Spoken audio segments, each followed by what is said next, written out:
लेकिन यदि देखा जाए तो एक नियम है कि योगात रूढ़िर्बलीयसी, और रूढ़ अर्थ आतंक का यही है कि जो टेरर या टेररिज्म के समानार्थी है वही आतंक का रूढ़ अर्थ लिया जाता है, और रूढ़ अर्थ बलवान माना जाता है। तो पहली बात तो यह है कि आतंक से हम ये टेरर वाला या टेररिज्म वाला ही अर्थ लेंगे। अन्य जो अर्थ हैं कि समाज में या हृदय में जो विकार हैं, काम क्रोध आदि विकार हैं, उनका उन्मूलन किया गया, ये सारे अर्थ आतंक से नहीं लिए जा सकते, क्योंकि तत्कालीन समाज में आतंक का यह अर्थ था ही नहीं। एक और बात यह है कि कवि जब अपनी कविता लिखता है या काव्य लिखता है, अपना साहित्य लिखता है, तो तत्कालीन समाज को प्रदर्शित करता है, तत्कालीन समाज का प्रतिनिधित्व वह कवि अपने साहित्य में करता है।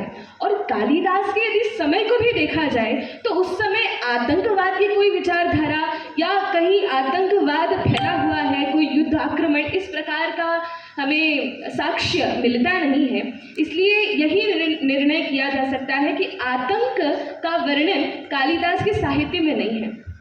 आम है, और कोई तुलना करे आम और सेब में, आम अच्छा है कि सेब, तो इनकी तुलना नहीं की जा सकती। आम आम है और सेब सेब है, दोनों के अलग अलग स्वाद हैं और दोनों के चाहने वाले अलग अलग प्रकार के हैं।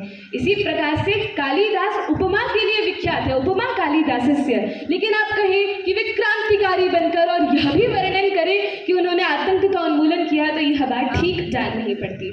इस कारण से सबसे पहले तो शाब्दिक जो अर्थ है या यह जो शाब्दिक अर्थ है आतंक का, यह तो ठीक बैठता नहीं है।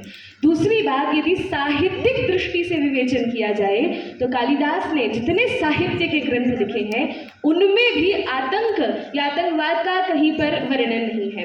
रघुवंशम आदि जो ग्रंथ हैं, मेघदूतम, वहाँ तो कश्चित कांता विरह गुरुणा, इस प्रकार से मानव हृदय के संवेदनशील विषयों का जिन कालिदास ने वर्णन किया है, कहाँ वे श्रृंगारी कवि बैठकर आतंक के उन्मूलन का वर्णन करेंगे।